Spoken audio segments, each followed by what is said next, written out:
নমস্কাৰ পুনৰ এবাৰ সকলোকে স্বাগতম জনাইছোঁ মোৰ ইউটিউব চেনেললৈ। মই পুনৰ এটা নতুন ভিডিঅ' লৈ আহিছোঁ আৰু ভিডিঅ' বুলি ক'লে এইকেইদিন জাষ্ট ডিছকাশ্যন হ'ব। আমি ডিছকাশ্যনে কৰিব পাৰিম যিহেতু GTPGTৰ ওপৰত এই ভিডিঅ'টো লৈ আহিছোঁ।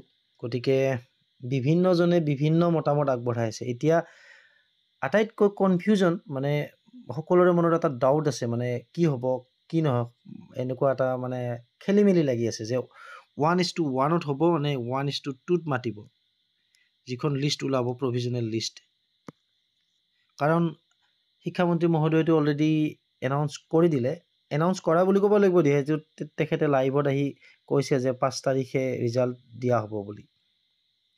আৰু ইয়াতে মোৰ ব্যক্তিগত মতামত, মই সম্পূৰ্ণ ব্যক্তিগত, হয়তো একদিন দুদিন ইফাল সিফাল হ'ব পাৰে, সেইটো বাৰু ডাঙৰ কথা নহয়।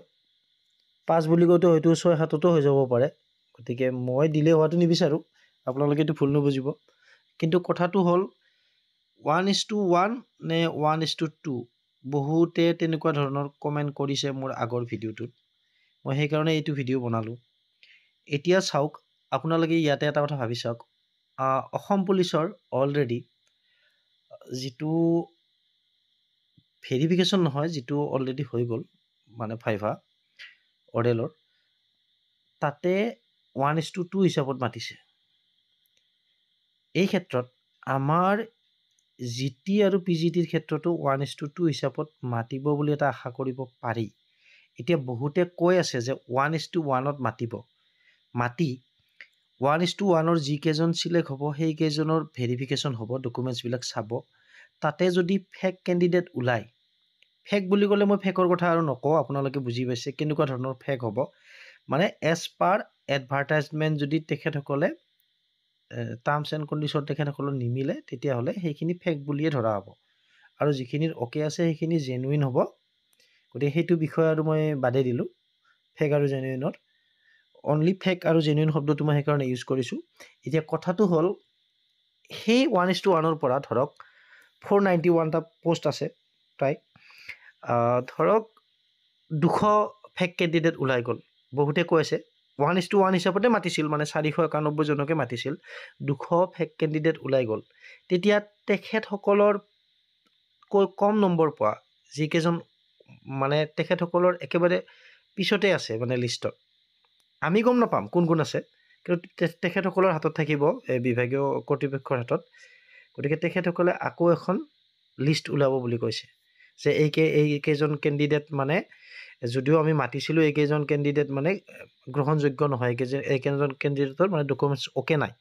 গতিকে পুনৰ 200জন আকৌ নতুনকৈ সোমাই যাব বুলি কৈছিলে। গতিকে প্ৰভিজনেল লিষ্ট বুলি যে কৈছিলে, প্ৰভিজনেল লিষ্ট প্ৰথমখনত ওলাল 491 জন, পিছত এই 200জন বাদ পৰি গ'ল, আকৌ নেক্সট এখন ওলাব বুলি বহুতে কৈ আছে। এইটো মোৰ ব্যক্তিগত মতামত নহয়, তেনেকুৱা ধৰণৰ মই পাই আছোঁ বিভিন্ন কমেণ্টবিলাকত, অকল মোৰ ভিডিঅ'ত বুলি নহয়, বেলেগৰ ভিডিঅ'টো পাই আছোঁ। এতিয়া কথাটো হ'ল, তেনেকৈ যদি ধৰক মাতে, নেক্সট যে আকৌ 200জনক মাতিব, সেই 200জনৰ যে পূৰা কাৰেক্ট হ'ব, মানে জেনুইন হ'ব, সেইটো কোনো মানে নাই। হয়তো তাতেও আকৌ 50জনহে মানে, বা 100জন ওলাই গ'ল জেনুইন, 100জন ফেক ওলাব পাৰে। আকৌ পুনৰ 100জনক মাতিব বুলি কৈছে, যিসকলে মানে এই মতামতটো মানে কৈ আছে যে 1:1 হ'লে কেনেকুৱা হ'ব। পুনৰ 100জনক মাতিলে তাতেও হয়তো আকৌ 10-20জন আকৌ ফেক ওলাব। গতিকে তেনেকুৱা ধৰণৰ হ'ব জানো? এতিয়া 1:2 মাতিলে কিন্তু একেবাৰে ভেজালটো শেষ হৈ যায়। কাৰণ 1:2 বুলি ক'লে 491টা পোষ্টৰ কাৰণে তেখেতসকলে যোগ্য প্ৰাৰ্থী বিচাৰি আছে। যিহেতু ৰিকুৱাৰমেণ্ট এক্সাম পাতিছে, তেখেতসকলক পোষ্ট ভেকেঞ্চি ফিল আপ কৰিব লাগে। 491টা পোষ্টৰ কাৰণে তেখেতসকলে যোগ্য প্ৰাৰ্থী বিচাৰি আছে এজ পাৰ মেৰিট লিষ্ট, মানে মেৰিট বেচিছত যাব লাগিব, মেধাৰ ভিত্তিত। গতিকে তেখেতসকলে 1:2 যদি মাতে, লগাতকৈ মানে দুগুণ তেখেতসকলে মাতিলে, তাতে ফেক প্লাছ জেনুইন থাকিব। গতিকে মই যেনেকৈ ক'লোঁ 200জন ওলাই গ'ল বুলি 491জনৰ, ইয়াতে কিন্তু কি হ'ব, 491ৰ অকণমান বেছিহে থাকিব, মানে কম নাথাকে। পোষ্ট যিমান থাকিব তাতকৈ বেছি কেণ্ডিডেট জেনুইন ওলাব। হয়তো 200 মই যিটো আগতে কৈছিলোঁ 200 বুলি, ইয়াতে 491 হ'লে 800 প্ৰায় 1000 বুলি ধৰকচোন, 500 বুলি ধৰিছোঁ, 1000ক মাতিলে তাৰে 200 কেণ্ডিডেট বা 300 হ'লে 800 জেনুইন ওলাব। আৰু সেই জেনুইনখিনিৰ মেৰিট বেচিছত, যিখিনি মেৰিট বেচিছত হ'ব তেখেতসকলে পাব। প্ৰথমৰ পৰা 1 নম্বৰ 2 নম্বৰ তেনেকৈ আহিব। গতিকে 1:2 হ'লে বেছি এটা ভেজাল নহয়। কিন্তু 1:1 হ'লে দুজন কেণ্ডিডেটটো যদি ওলায় আকৌ ফেক, আকৌ সেই দুজনৰ কাৰণে আকৌ এখন লিষ্ট আপলোড কৰিব লাগে, কাৰণ আকৌ নতুনকৈ দুজন সোমাব। এতিয়া কেনেকুৱা প্ৰচেছ কৰে সেইটো বিভাগীয় কৰ্তৃপক্ষই গম পাব। এইটো আমি জাষ্ট ডিছকাশ্যনৰ কাৰণেহে কৈ আছোঁ। গতিকে আপোনালোকে কি বুলি ভাবে? 1:1 হ'লে বেছি ভাল হয় নে 1:2 হ'লে বেছি ভাল হয়? কিন্তু 1:2 হ'লে বেছি ভেজাল নহয়, কাৰণ প্ৰভিজনেল মেৰিট লিষ্ট তেতিয়া বেছি ওলোৱাৰ চান্স নাথাকে। এখন ওলাল, এখনটো ওলাবই প্ৰভিজনেল, সেইখনত থাকিলে সকলোৱে পাম বুলি ক'ব নোৱাৰে 1:2 হ'লে, কাৰণ যিমানখিনি 491টাক বাদ দি 491টাই মানে নাপাব, 50-50 হ'ব। গতিকে তাতে আকৌ জেনুইনৰ কথা আহি পৰিব, জেনুইনখিনিৰ মাজত আকৌ তাতে ভাগ হ'ব। ঠিক তেনেকুৱা ধৰণৰ ক্ষেত্ৰত ধৰক 1 নম্বৰ টপত যিজন আছে 1:2 ওলাওঁতে, সেইজনো হয়তো বাদ পৰি যাব পাৰে, তেখেতৰ যদি কিবা গড়বড় আছে মানে ডকুমেণ্টছত, দ্বিতীয়জনে টপত আহি যাব পাৰে। ঠিক তেনেকুৱা ধৰণৰ। গতিকে কিন্তু তেনেকুৱা হ'লে কিন্তু প্ৰভিজনেল লিষ্ট উলিয়াই থাকিব লাগিব, কাৰণ 200 যে মাতিলে আকৌ পিছত নতুনকৈ হয়, 200ৰ যদি ধৰক 90জন, একো নাই, ডাঙৰ কথা নহয়, হৈ যাব পাৰে, ইম্পচিবল নহয়। ধৰক 90জন ফেক ওলাই গ'ল, সেই 90জনৰ আকৌ নতুনকৈ সোমাব, আকৌ এখন লিষ্ট দিবলৈ, সেই 90জনৰ ধৰক আকৌ 20জন ফেক ওলাল, তেনেকৈ কিন্তু বহুত লিষ্ট ওলাব লাগিব।